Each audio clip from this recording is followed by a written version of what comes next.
Hello नमस्कार। आप सबका मेरे चैनल पर एक बार फिर से स्वागत है।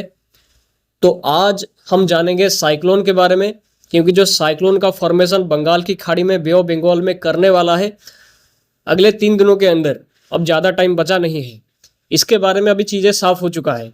अब ये साफ हो चुका है कि ये कितना इंटेंसीफाई करेगा, कहाँ पर लैंडफॉल करेगा, कौन से ट्रैक फॉलो करेगा, कितना इंटेंसीफाई करेगा, ये सब चीज़ के बारे में पूरा क्लियर जानकारी यहाँ पर मिल चुका है। तो मैं आपको पूरी जानकारी इस वीडियो में देने की कोशिश करूंगा। हर एक डिटेल के साथ जानकारी देने की कोशिश करूंगा।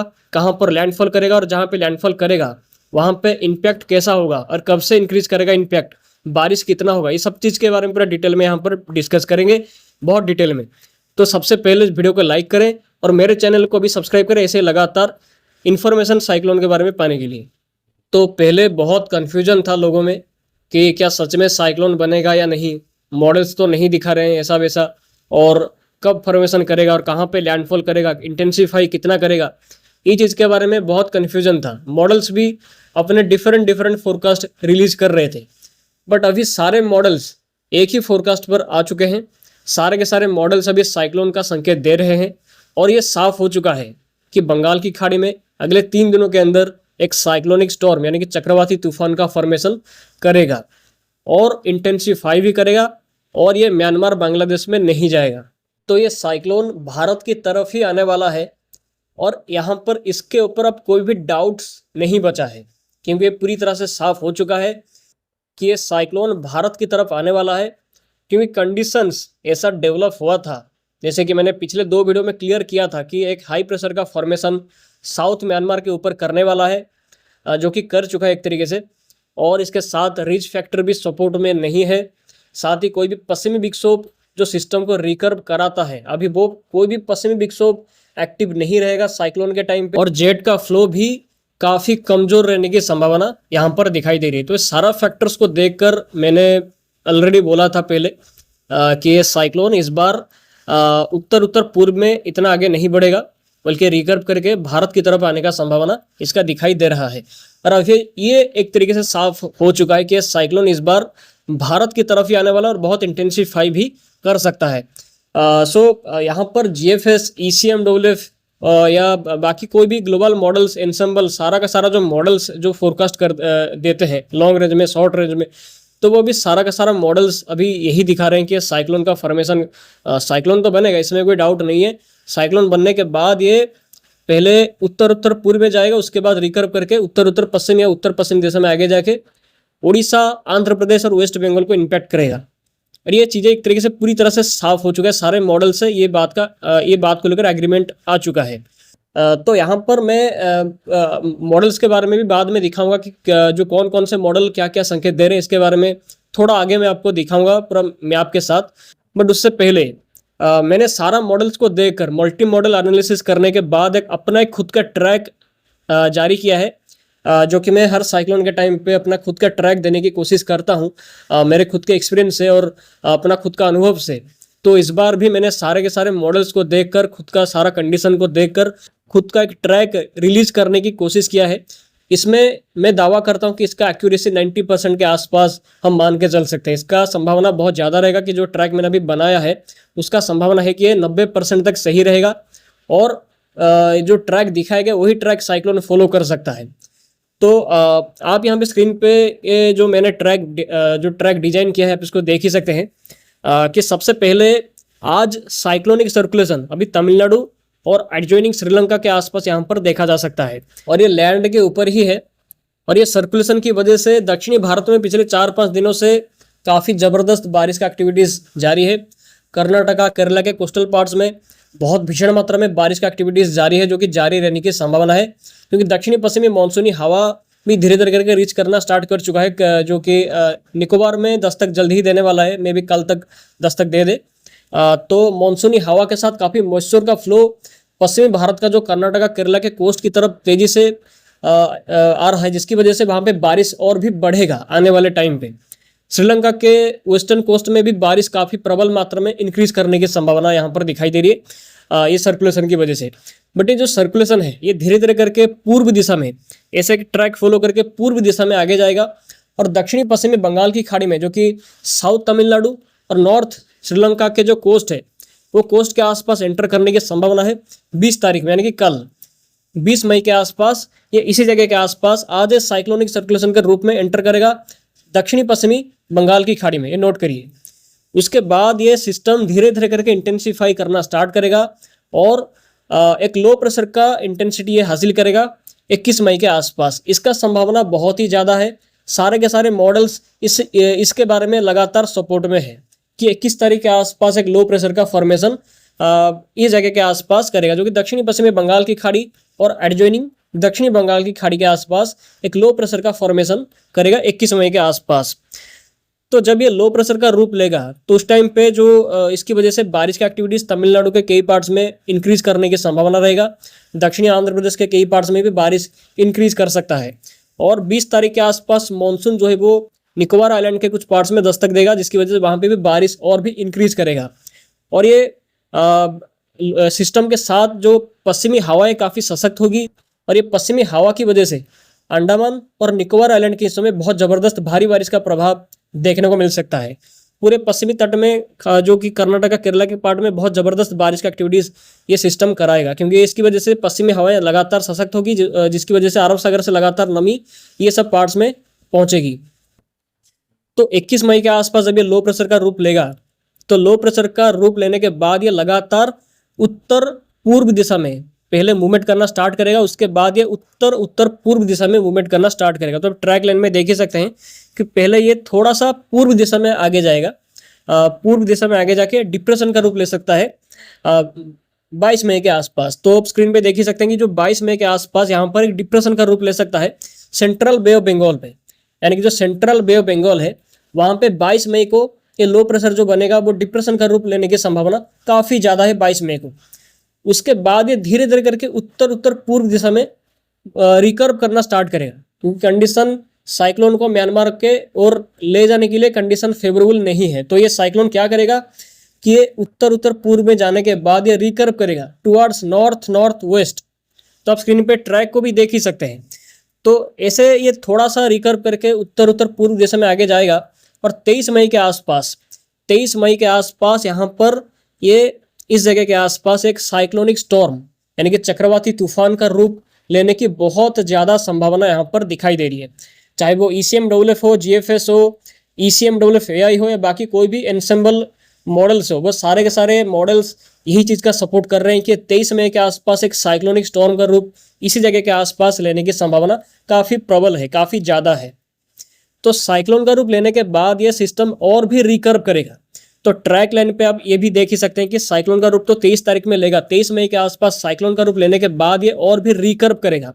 रिकर्व करके उत्तर उत्तर पश्चिम और पश्चिम उत्तर पश्चिम दिशा में ये ट्रैक को मोड़ सकता है साइक्लोन। तो इसके साथ ही रैपिड इंटेंसिफाई भी करेगा, क्योंकि SST जो समंदर का तापमान है वो 30 से लेकर 32 डिग्री के आसपास में यहाँ पर पूरा बंगाल की खाड़ी में है। कंडीशन काफ़ी कंड्यूसिव है इंटेंसिफिकेशन को काफ़ी प्रबल करने के लिए, और जो वेस्टर्ली विंड्स का प्रभाव रहेगा वो ये सिस्टम को और इंटेंसिफाई करने में हेल्प करेगा। विंड शेयर भी मॉडरेट टू लो रहने की संभावना यहाँ पर काफ़ी ज़्यादा है।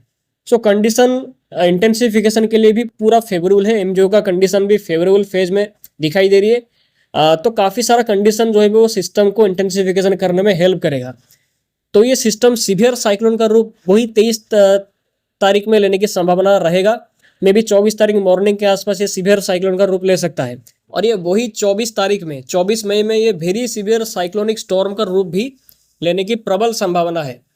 तो आप यहाँ पे ट्रैक में भी देख ही सकते हैं, ये जो कलर ये इंडिकेटिंग कर रहा है कि जो यहाँ पर जो ऑरेंज कलर है, ऑरेंज कलर का मतलब यही है कि ये वेरी सीवियर साइक्लोनिक स्टॉर्म का इंटेंसिटी को इंडिकेटिंग कर रहा है, जो कि 24 मई के आसपास ये वेरी सीवियर साइक्लोनिक स्टॉर्म का रूप लेने की संभावना यहाँ पर पूरा का पूरा दिखाई दे रही है। उसके बाद ये साइक्लोन जो है वो उड़ीसा की तरफ ये अपना ट्रैक को मोड़ सकता है।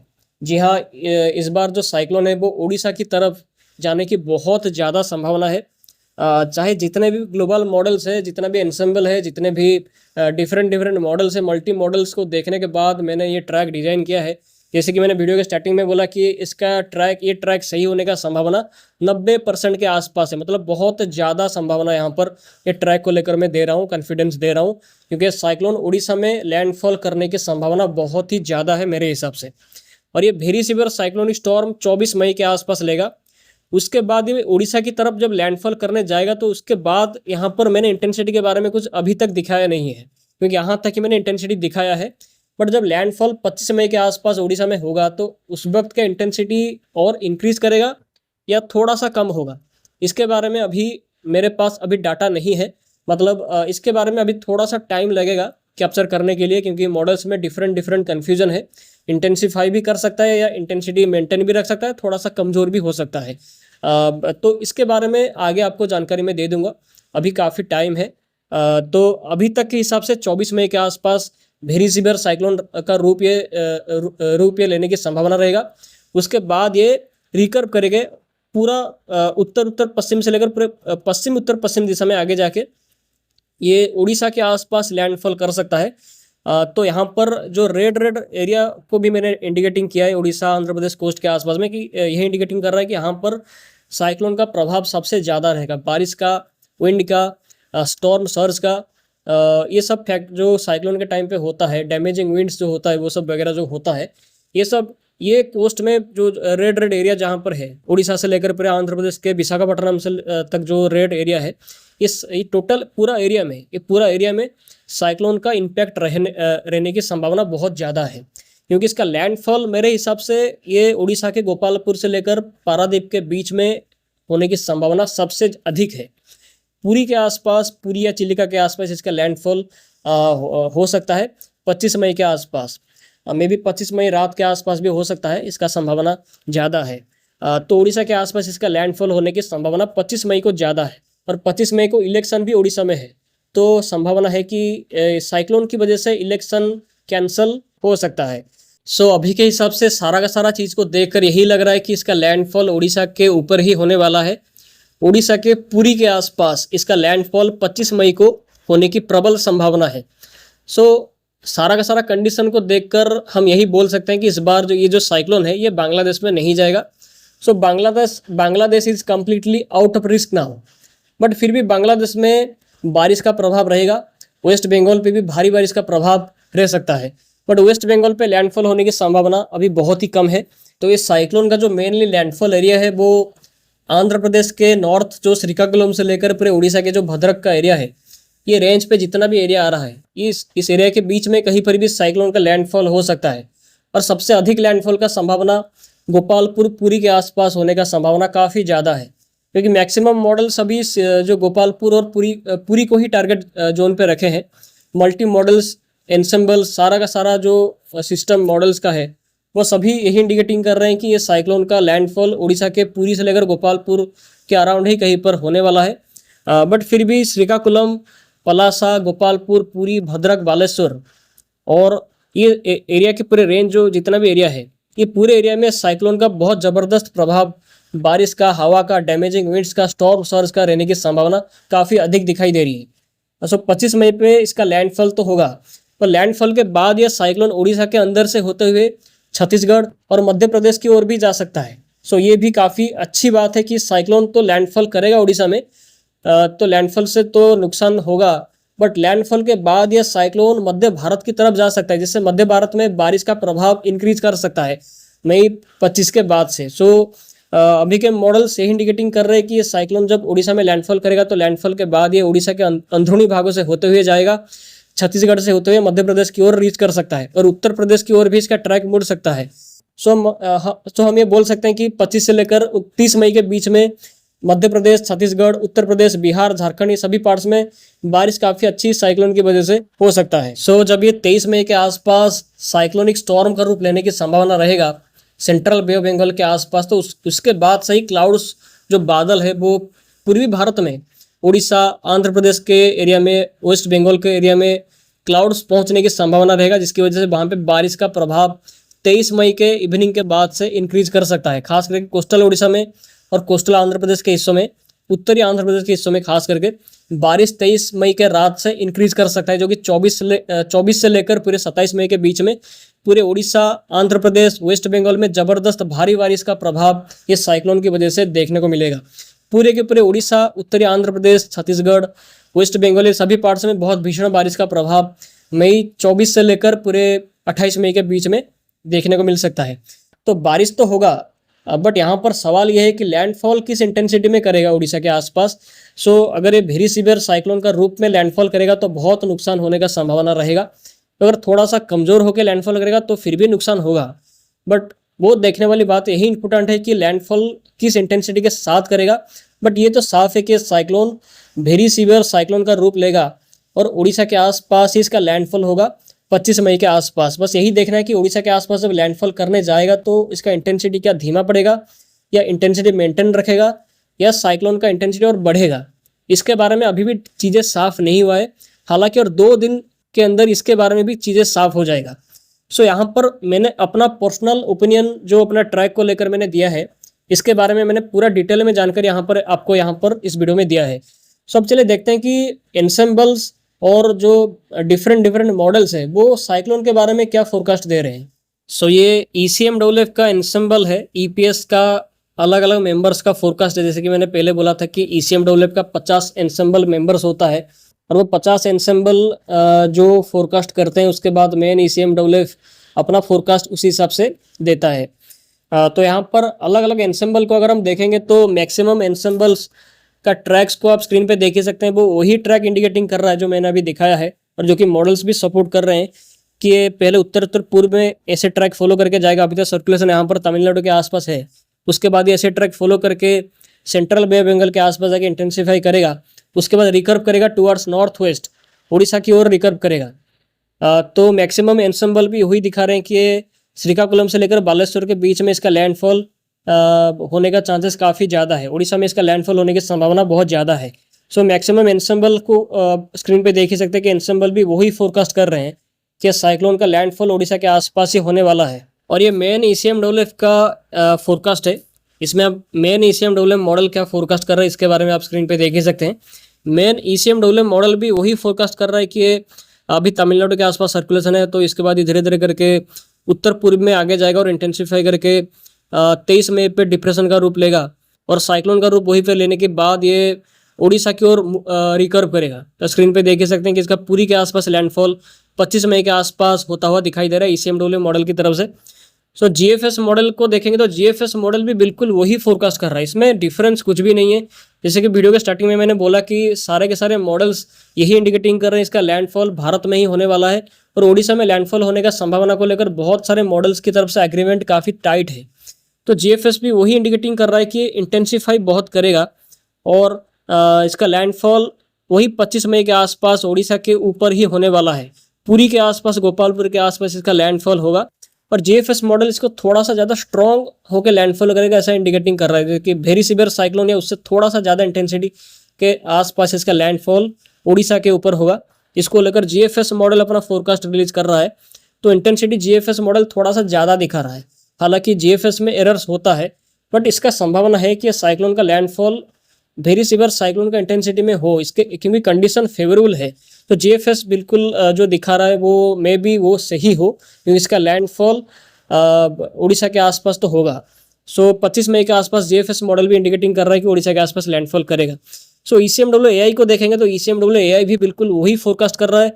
ECMWF AI को भी आप स्क्रीन पे देख ही सकते हैं कि वो भी वही इंडिकेटिंग कर रहा है कि साइक्लोन का इंटेंसिटी हासिल करने के बाद ये उड़ीसा के आसपास जाके लैंडफॉल कर सकता है, पूरी के आसपास लैंडफॉल कर सकता है। तो GFS, ECMWF और ECMWF AI ये 3 जो मेन मॉडल है ये यही इंडिकेटिंग कर रहे हैं कि इसका लैंडफॉल उड़ीसा के पुरी से लेकर गोपालपुर के आसपास 25 मई पे इसका लैंडफॉल हो सकता है और वेरी सीवियर साइक्लोन का इंटेंसिटी में इसका लैंडफॉल हो सकता है 25 मई के आसपास।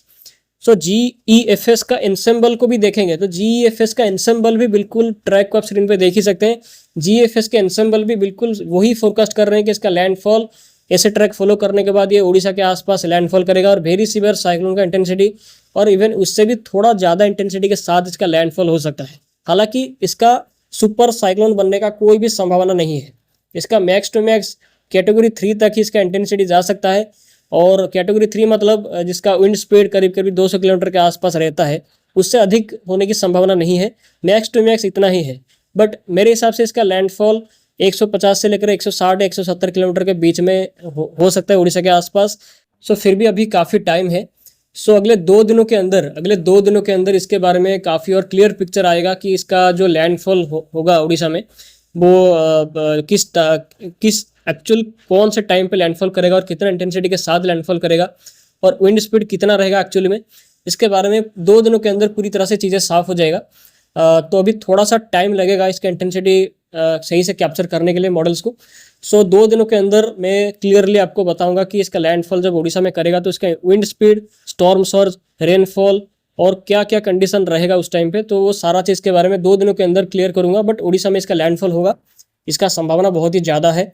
और इसकी साइक्लोन की वजह से मध्य भारत में भी बारिश का एक्टिविटीज़ इंक्रीज करेगा, इसका संभावना भी बहुत ही ज़्यादा है, जिसकी वजह से ये साइक्लोन की वजह से मानसून का अनसेट भी जल्द ही हो जाएगा। सो मेरा नज़र लगातार बना हुआ है, तो मैं लगातार ऐसे ही साइक्लोन के बारे में पूरा जानकारी आपको देता रहूँगा ऐसे ही।